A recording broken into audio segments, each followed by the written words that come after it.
Good morning, friends. Welcome back to Rose Tarot and Astrology. I am your host, Mel Rose, and today is Wednesday, November 2024. Thank you so much for being here. Thanks for spending this time with me, and thanks for checking in on your regular current astrology. As you know, as above, so below. So if we can get a hint, a clue, or an inkling as to what kind of universal energies are at play that might be dropping opportunities or obstacles or surprises in our paths, well, that's all the more information we have to navigate our own lives, hopefully safely and effectively. So I don't know about you, but I'll take all the information I can get, and I'm so glad you're here with me on that journey. I hope you are feeling happy and well and loved and blessed and whole wherever you are in the world.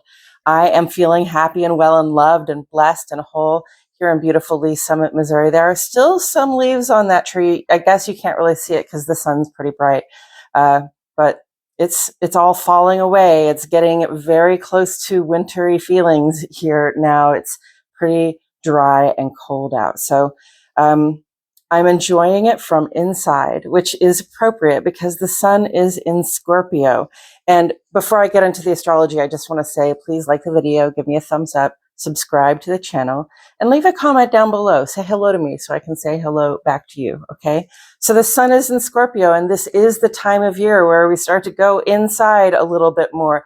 And as we go, it's sort of as above, so below, as without, so within. So as we turn inside into our homes, we go spend some more time indoors here in the Northern Hemisphere as it gets colder out and the winter is approaching. Or if you live further north, then the winter is probably already pretty much here. So this is a time also when we turn within ourselves and become reflective. And since it's the sun, we're being reflective about our soul purpose in the world, which is our, and I mean SOUL, our soul's purpose in the world, which is, sort of the work that we're doing in the world, the efforts we're making in our work, social, and civic life a lot of the time, although it can have to do with our personal life and our personal relationships as well. But at this time, we're reflecting on whether or the way we express ourselves in the world is a true reflection, an authentic expression of who we really are on the inside. We want that goodness, that basic kindness, that love of humanity and that love of connection to really shine through for us at this time. So, that has been this past month. The sun in Scorpio is moving on into Sagittarius tomorrow. So reflect on it. Give it a little bit of thought. How have you looked at and adjusted your ways of thinking or feeling or being in order that you might make a more clear and true reflection of yourself available for the rest of us to see?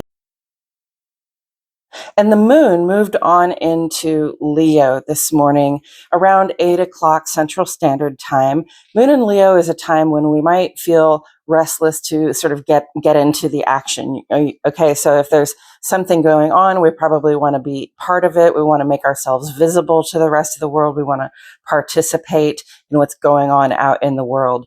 That's for the moon. That's a pretty interior vibe. So if you have a restlessness, if you have a calling to go interact with others, please go do it. Leo is really a time to shine, to show off. So, going out looking your best and being your most charming.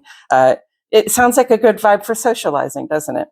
So that's today. That's what's going on today. In the background, we have Sun in an opposition to Uranus. We have Mercury in opposition to Jupiter. We have Mars in opposition to Pluto. So we've got a lot of tension in the air. We have a lot of potential for conflict, and especially that Mars opposite Pluto, I know I've talked about a lot. It really gives me cause for concern, especially by people who are ruled by Mars or somehow impacted by Mars in their chart, who have, maybe an even less patient response to things that involve Martian things that maybe we're just a little more aggressive or assertive than other people. I'm an Aries sun. I have a lot of Mars influence in my chart. And so I just want to say, when that Mars is opposite Pluto, there might be just a little bit more aggravation, irritation, and we really want to be careful about how we respond. If we feel impulsive, we really need to take a beat and think about the consequence of the impulse, and like what we hope for rather than what we want to react. It's not about turning around and making somebody else feel as angry or aggravated or irritated as we feel. It's really about, hopefully we can take action to resolve a difference, right? So, we got to take a beat, consider your impulse. It might not be the wrong impulse, but, we just want to give ourselves a moment. We want to give ourselves the grace of some time to make a choice about the action that we're going to take moving forward.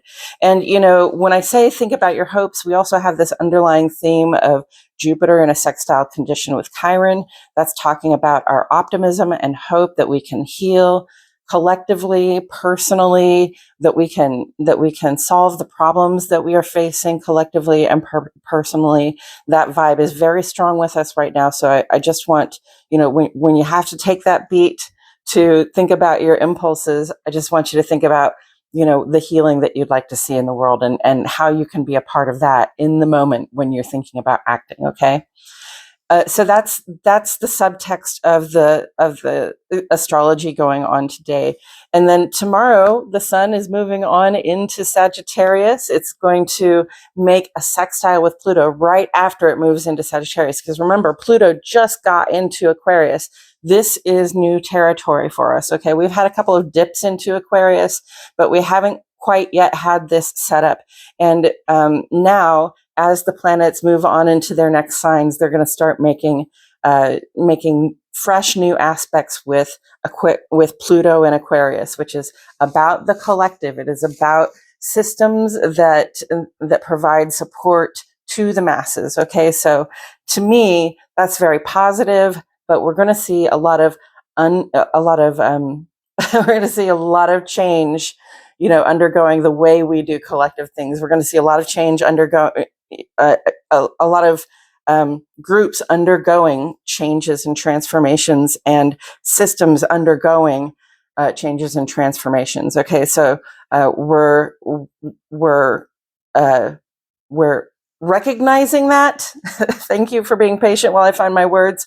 We're recognizing that, and with that sun in a sextile condition to Pluto, it's like cooperating with it. Like, okay, I am ready. Sun, my work, social, and civic life, who I am out in the world, how I express my sense of purpose in the world.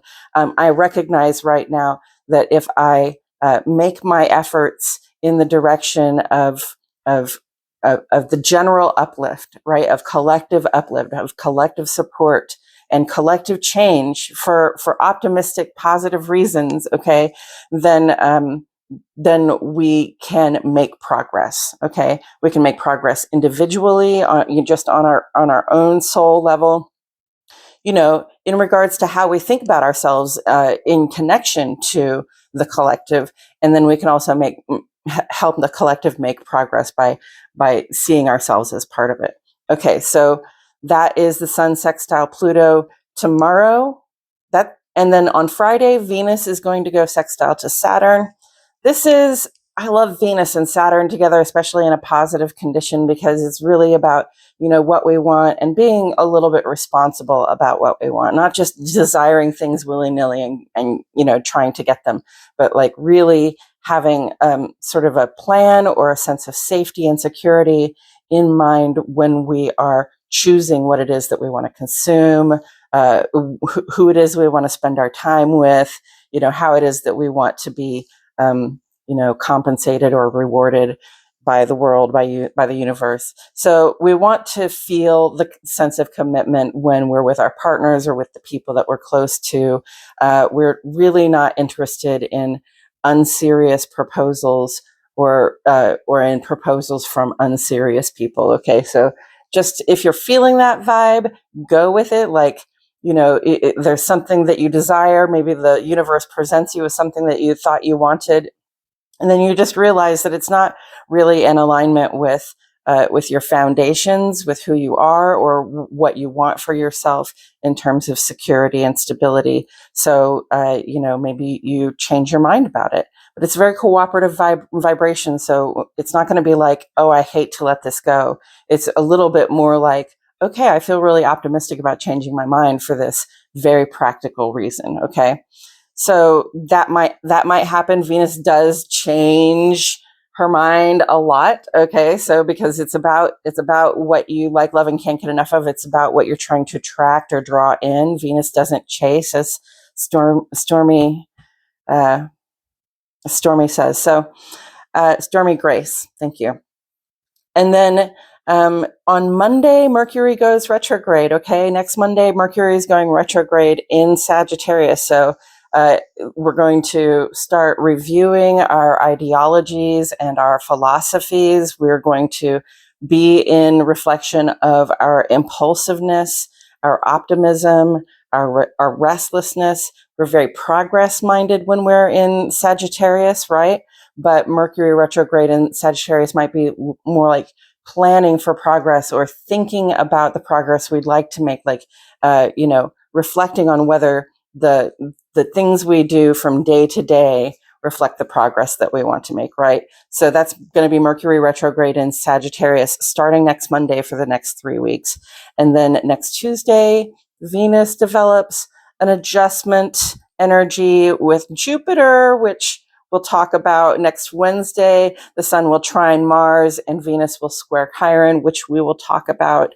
But the next thing I want to tell you about, and the last thing I want to tell you about, is not this Saturday, but next Saturday is the new moon in Sagittarius. So that'll be the time to come back to our center in our creative cycle. We're in that time after the full moon now, where we're sort of thinking about what we'd like to get rid of or what no longer serves a purpose.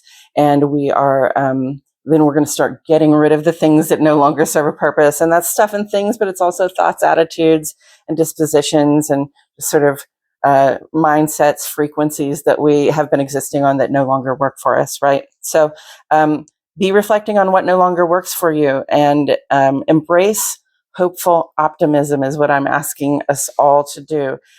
Optimism that what we let go of at this time will set us up for a better, a more productive, creative cycle the next time around. Okay, friends, thank you so much for joining me. Thank you for, like I said, spending this time with me, and I hope that you all have a great day. I will see you on Friday.